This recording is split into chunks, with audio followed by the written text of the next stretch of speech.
Ladies and gentlemen, clap your hands. It's time for the hottest talk show in Christian television. It's the ministry. It's the mission. It's the music. It's the PastorFisher Show. With your host, the pastor of gospel music, PastorFisher. What's up, y'all? What's up? What's up? What's up? What's up? Thank you, PastorFisher here.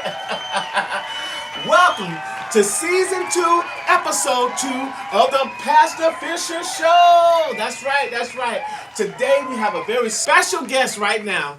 Here today, the one and only Miss Loretta Phillips. And she has her book, The Story of Me, Saved by Grace, right here. She's going to tell us all about her experiences, her strengths, and her hopes. You don't want to miss it. Let's do it now. Tell everybody to tune in. It's time for the what? The PastorFisher Show. Yes.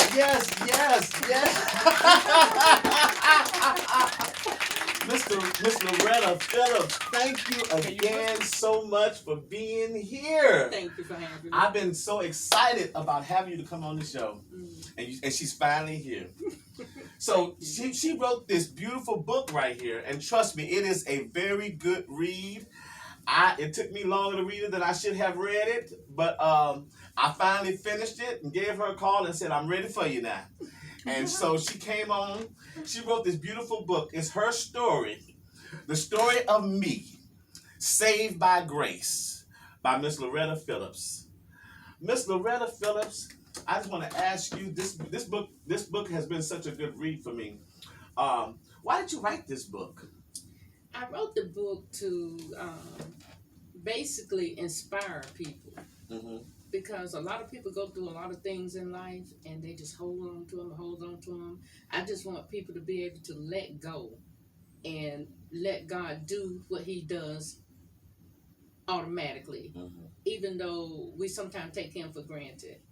I just want to make sure that I get in there, that without God, my life I wouldn't even be here because I can't breathe without it. Mm-hmm. Well, you have definitely, in the reading that I've read, I've read your story, and you have definitely let go, and you have definitely climbed some mountains, and you have hurdled the hurdles. I mean, you just did your thing, and I'm so proud of you, and just so honored to be here with you.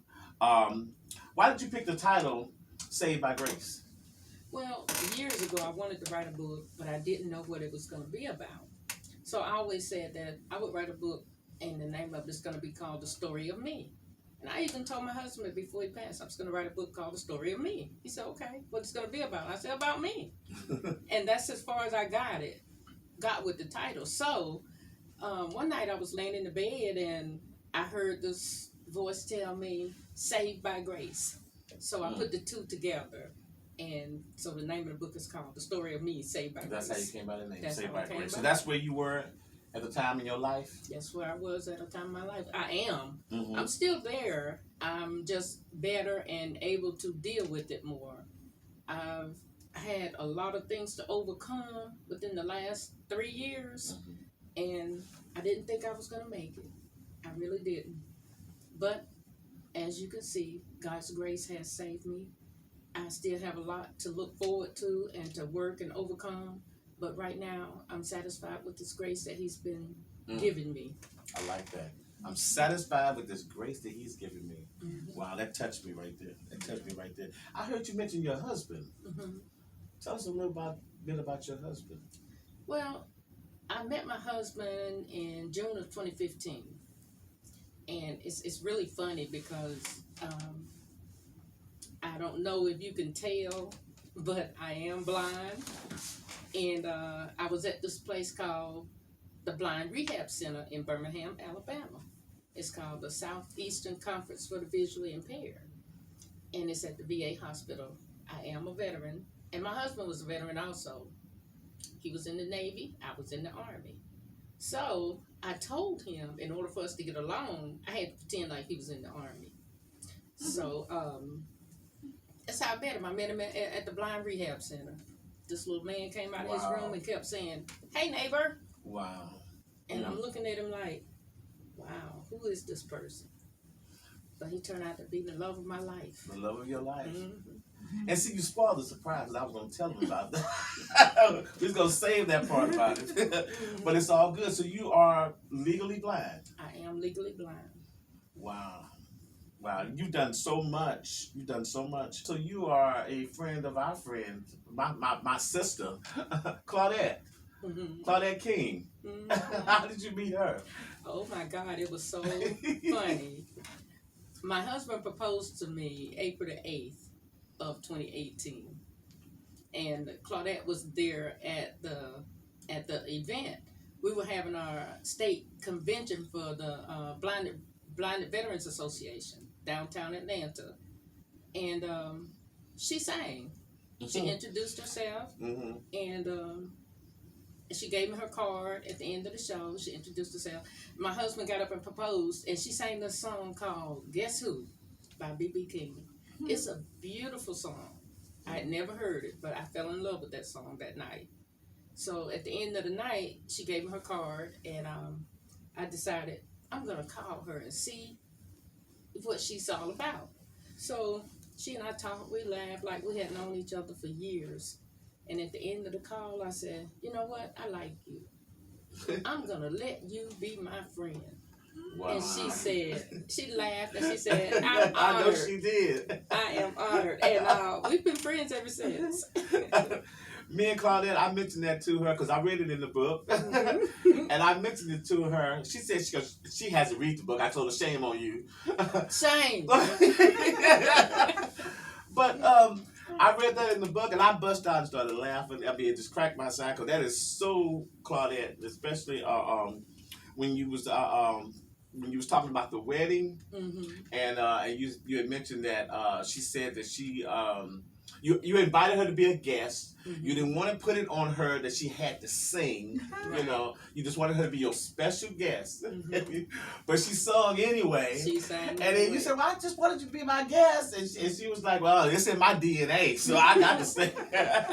And that is so Claudette. I mean, that's her for real. She is a wonderful person. Sweet. But we did a song together, she and I. No, I didn't. I'm gonna give you a copy of it before you leave today. Okay. But we did a song about a year ago. It's called "They Talked About Jesus," so we did a duet together. So I definitely want to give you a copy that you check that out. But it ain't about that today. It's about you today, and this great book that you wrote. Okay. Now, some of the challenges that you had being legally blind. What are some of the challenges that you've had? I've had, when I first started losing my sight after my last surgery, I actually thought my life was over. I gave my phone away, I gave my computer away, until my retinal specialist referred me to the Blind Rehab Center in Birmingham. And when I got there, they let me know that you could still do the same things you did before. You just have to do them a different way. And that's what I've been learning ever since then. You said you gave your all of your phone and my computer. Gave them to my daughter because I didn't think I would be able to use them again. Right. So what do you do now? How do you use those things? I have a iPhone, and every phone has an accessibility option. So my phone has voiceover, and I basically talk to it and tell it what to do, and it does it. And I have other gadgets, so does my computer. And then I have this thing called the CCTV, so it will read also. Oh, wow. Read and talk to me also. Okay. So for the visually impaired, there's a lot of things out there for us. All we have to do is know how to find them. Do a little research. Now you had mentioned earlier, before you had I'm gonna go back a little bit, before you was legally blind, you served in the military, right? I was a soldier in the United States Army. Yes, tell us about that. Poor. I enjoyed the Army. I joined the Army in 1989, from 1989 to 1996, and that's when I got out. And I had the opportunity. It changed me. Before I joined the Army, I was timid. I was so shy, extremely shy. But when I came out of basic training in AIT, I was a whole different person. Wow. I had that confidence that I needed in order to face anything in life. So what types of things? Did you learn a skill or anything while you were in there? Did you? Actually, I was a truck driver. Oh, okay. Yeah. You go. I was an 88 truck driver. And I had different jobs in the military. I was an AIT instructor. I started an MOS library in my unit. And basically did an everyday job, 8 to 5. Did you travel a lot? I did get to travel. I did my training at Fort Dix, New Jersey, and my first duty station was Fort Leonard Wood, Missouri. And then from there, I went to Germany. Stuttgart was my first station there, and then Mannheim. And then I went back to Fort Leonard Wood, and I got out. What about overseas? Did you travel overseas? I did get to go to some of the different. I went to Italy. I went to Rome. Oof. And I went. I can't remember the name of it. The place where the clocks are. Oh. The cuckoo clocks. The cuckoo clock. Don't put me on the spot right now, because I don't know. I feel like a cuckoo right now. It was I got to travel many different places. I'm trying to think. It wasn't London, was it? No, it's not London. Okay, all right. Well, that's all. I'm not gonna try no more. I'm not going to try to remember either. It's been so long. Right. Wow. So, I hear you have a lot. You did a lot of things. Like recently, you went to Nevada. I did. I went. No, Colorado. Colorado. Yes. Yes, you went to Colorado. Yes. I'm a member of the Blinded Veterans Association, and the women's group called me and invited me to an adaptive sports event, and that was held in Crestview, Colorado. And once we got there, we had a week-long trip. The first day, we did rope climbing, 3 different levels of rope climbing, and zip lining. The second day, we did rock climbing. The third day, we went on a walking tour through Crestview, which is it's not that big, but it's a pretty good little walk. Now, wait a minute. Hold on. Because you're taking me a little bit too fast now. You said zip lining. Zip lining. You went zip lining. I sure did. now, being blind now, how... When you're doing all these things now, how do you feel? How do you feel actually doing these things and you can't see what you're doing? Is it scary more? Is it fearful? Being blind, you really can't see what you're doing. So it's basically feel and confidence. And I had a lot of help getting to the top of that tree. Because by the time I got up on the platform, my legs had given out. So they basically had to force me up to the top of the tree. And I got on the platform, and the lady told me, she said, well, you can jump from here. I said, oh, no, I can't either. And I scooted off that platform. And when I got into mid-air, it was like there was nothing holding me. And I just started screaming, this is so much fun. And went down. That's what I'm talking about. Yes, it is. Wow. Now, rock climbing. I made it off the ground. You made it off the ground. But I'm like a girly girl, and I skinned my knee, and I was ready to come down. So they helped me down. Wow. That was it for rock climbing for me. But I am gonna go back. I'm gonna conquer one of those rocks. Yeah. That's my goal. Listen. You have really put me on the spot right now because I ain't done none of that. Now you mentioned zip lining and rock climbing. What else did you do? Like I said, I went on a walking tour of the town. And another trip I went on was to Key Largo, Florida. We went kayaking. Kayaking for a week, and I can't swim a lick. Fell in the water twice. And we also swam with the dolphins.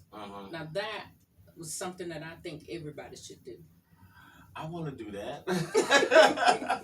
Even though I'm scared of them dolphins, I'm still want to do it. They are so gentle. Wow. They just big. Big babies, really. Big babies. In water when you can't swim. Oh my God. Yeah, but I think close to kayaking that you talked about, I went whitewater rafting once in my life. And that's my goal. And whitewater rafting, I would say that's kind of similar to kayaking, but I mean, that was the best. I consider that trip as being better than going to Six Flags or to any amusement park. Because I mean, and especially as an adult, going whitewater rafting, actually it was relaxing. I mean, and the word I'm looking for is adventurous and exhilarating. Yes, that's the way it was. It's very and all of the things that you just now mentioned, and that's what all those things are. They're exhilarating. You know. Once you conquer any of those things, it builds your confidence even more. And what's awesome about you is that you did them, you know, with being blind. You know, where a lot of people wouldn't even attempt that. I mean, I can do it as and can see. So I definitely. But wow. You know, now I also know this, and I heard about this, that you were very close to your mother. Very close. My mom was my heart. Wow. Can you expound on that a little bit? Well, my mom had diabetes. Hers started out diabetes years and years ago. And like most of us, we don't take care of ourselves when it comes to diabetes. I guess I used to say, you don't believe those cow horns are curved. But diabetes is real. It is real. And I cannot be mad at anyone because I've known since day one the consequences of diabetes. So you can lose your limbs. You can lose a kidney, you can die, and you can go blind. By the grace of God, I went blind. And I have no regrets because, like I said, I've known since day one the consequences. So I just accept them. Why do you call it by the grace of God? Because it could have been a lot worse. I could be totally blind. I could be on dialysis. My husband was on dialysis and he was blind. So it could be a lot worse. Wow. Was your husband diabetic also? He was. So he was a diabetic, your mother was diabetic, and so are you. I sure am. Wow. It runs in my family deep. So you have to be careful. When you find out you have diabetes, take it serious. So I didn't take it serious. When you say take it serious, what would you say to somebody in that seriousness that you're talking about? What would you say to somebody? Like, I'm just going to put me on because I'm a diabetic also. And I got diagnosed maybe between about 8-9 years ago. Now, you know, they started me to, I'm just going to be straight up honest with you. They started me to pricking my finger. They put me on medicine, metformin, and some other pills that I can't pronounce, but they put me on some other pills. And it messed with me earlier. But I never had any real symptoms, if you want to call it. I mean, I haven't felt anything any differently. The only thing is sugar. When I eat certain things, certain types of sugars with sugar in them, I can feel it. Right. So now I have altered my diet tremendously with a lot less carbs, you know, more vegetables, more salads and stuff like that. I have done it. I pricked my finger for some years, but I hate needles. I hate needles so bad, you know. So I stopped doing that. I told my doctor I'm not doing it no more. I'm just not gonna do it now. I've had other people who are diabetics talk to me about it, and they get on me about it. Right. But I told my doctor, and so she said, well, you've been looking good. Every 6 months when I go for my checkup, she always said, well, you know, all of my vitals are looking good and everything. So she said, okay, but I'm trying to get that. They got a monitor now that you can just use, and you can just kind of. So I'm kind of looking into that. But what do you have to say about the care of a person that's been diagnosed with diabetic? Well, first of all, you do need to prick your finger. I know it hurts. Yeah. You prick your finger, or you can get the machine that I have. I have what's called the LibraLink. It's called the what? Say that again. It's called the LibraLink on my arm. And all I do is scan my phone, and it'll tell me what my blood sugar is. Therefore, I don't have to. That's what I want. I want something like that, so I don't have to prick my finger. There's another one too, but I can't remember the name of it. But I use Deliberately, and like I said, you have to take it serious. By taking it serious, I mean do what the doctors tell you to do. Take your medicine. Get on an exercise plan. Change your way of eating. But take it serious because it is a serious disease. And it's running rampant here in the United States. Yeah, it is. And especially among black people, right? Yes. Yes, it is. And I couldn't stress it enough. Do what you're supposed to do. Wow. Is that machine that you have, is it expensive? I get mine through the VA, and it can be if you don't have medical insurance or prescription insurance. Right. And it's just a little thing I have on my arm right here. Right. That I just click on my phone, scan it, and it tells me what the blood sugar is. Now, if I don't believe that machine is right, I will prick my finger. I still keep my pens to prick my finger with. Okay. That way, because I know blood is going to give me the true reading. Okay. Now that I think about it, when you and I first talked, I think you got on me. The minute that I told you I was a diabetic, I think you asked me, what did you ask me? You asked me what was your A1C? Yeah. I didn't know what that was. A1C. I didn't know what it was. Will tell you exactly what your blood sugar's been running. Right. Okay. The highest mine was at a 15. And that 15, it did some damage to my eyes. And I had a lot of bleeding and a lot of laser surgeries. And my eyes detached. They had to be reattached. Wow. Now, I remember in the beginning, I think the most symptom that I had from, being diagnosed was gout. Okay. I remember my feet hurting. They don't hurt now. They haven't hurt in a very long time. Okay. But that was the problem that I had. Because I used to drink a lot of Coca-Cola. Love Coca-Cola sodas. Pepsis are mine. Oh, Pepsi was my grandmama's. I had to give them up. Yeah, I gave them up now. But yeah. So, anyway, you done got on me enough about that. We're going to move on. Now, you sang. And did you sing at your mama's? Oh, no, you did. Yes, I did. I sure did. I wrote that in my notes, too.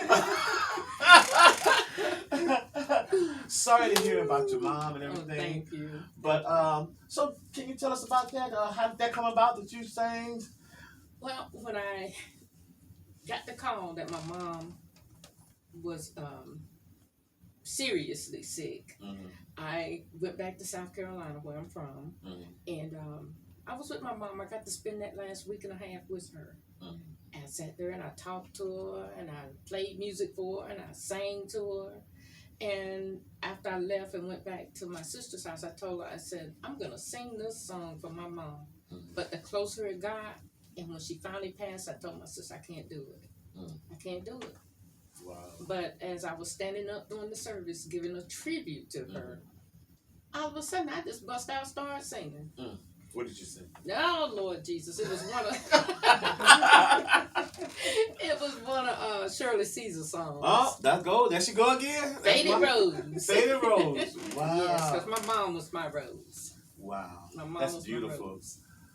Wow. And when she passed, I felt like part of me was gone with her. Wow. Well, I'm sorry to hear about that, but I'm glad that you are able to have overcome all of what has happened in your life. I mean, you are a victor. That's what you are. You have the victory over everything. God has really been good to you. He's blessed me so much. And you are an inspiration. A total inspiration to me and to everybody who's watching. You are definitely a total inspiration. I am just so awesome. What do again? I don't think I've asked you this. What do you want people to get? I think I might have asked you this, but that's okay. Just elaborate on it again. What do you really want people to get out of this great book right here? I want people to know that God is real. Mm-hmm. God is there for you. He knows exactly what you need. All he wants you to do is have enough faith to come to him and ask. Mm-hmm. He knows exactly. Faith to come to him and ask. Mm-hmm. He already knows. Mm-hmm. He's been there for me, and he is no respecter person, so mm-hmm. I know he'll be there for you. Yeah. That's all you have to do is ask. Mm-hmm. Go to him. Talk to him. Just like I'm talking to you. Yeah. Just talk to him, and he listens. Mm-hmm. So God is everything. Mm-hmm. And without Jesus, you can't do anything else in your life. Yeah. You can't even live. Can't even live. And you living too, man. I'm living and I'm breathing. But I'm talking about you living life to the fullest. Yeah, I'm trying very hard. Zip lining. You're living life to the fullest. Yeah. And I don't plan on stopping 2022. Lord, if the Lord let there me see it, it's going to be an awesome year. Absolutely. That's what I'm talking about. Awesome. The best is still yet to come, man. It is. And we're talking about what God is doing in our life. The best is, we ain't seen nothing yet. Right. You have not seen it. Just read the book. Read the book. You'll be inspired. Yeah. I was. To let go, and how people say, let go and let God. Mm-hmm. That is not a cliche. That is real. Yeah. God is real. See, you starting to preach up in here now. I feel like I'm getting my feet. Feeling get happy up in here. Tell us how we can get this book. Well, the book is available on Amazon. It's on Apple. It is available on Barnes & Nobles.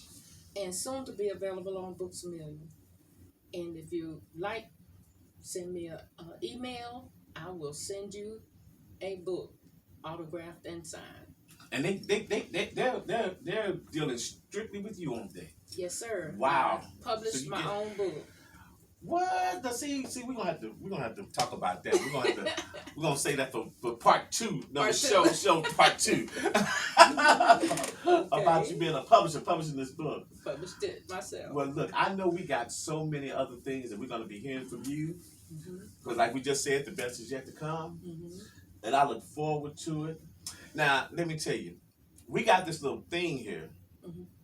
Now, let me grab it by the hand for a minute.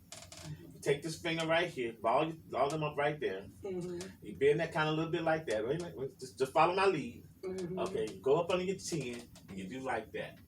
That's the official PastorFisher hello goodbye. That's the official. Every time I open the show, I like, what's up? That's what I do. Kind of like Martin Lawrence a little bit. But he actually took it from me. I didn't take it from him. He took it from me. Oh, wow. But anyway, I added this. See, that's the part that he did. He just took the what's up. But I said, what's up? At the same time. What's up? Let me see you do it. What's up? There you go. So, but listen, if you want to be on the PastorFisher show, just go to our website, PastorFisher.net. And remember to subscribe to our YouTube channel. And remember to hit that little, that's right, that bell. And every time that we have a show or anytime anything we're doing, you will be the first one to get it. Hit that notification. And as we say and thank Miss Loretta Phillips for being here again and telling us and sharing her story with us. As we go, we want to all leave with a good and hearty, what? How we doing now? What's up? I did not write this song. I am not the owner of this song by Pastor Shirley Caesar. Petals from this faded rose is all I have to give. But mama, I tried to give you a flower every now and then. If I had $1 million, I'd line your grave with gold. But that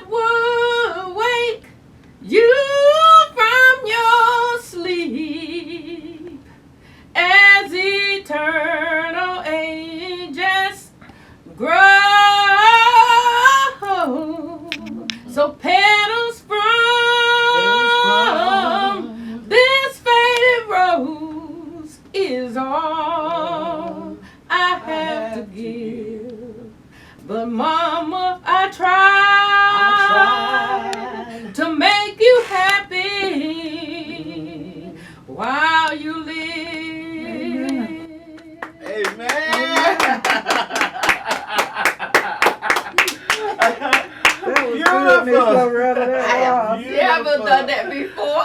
See me? Well, look, you climbed another mountain, didn't you? Yes. That is awesome. Wow. Get your pen ready, because they're coming. Get your pen ready. I'm coming. You over there? If you would like to be a guest on the Pastor Fisher Show, go to the website at www.pastorfisher.net and submit your request.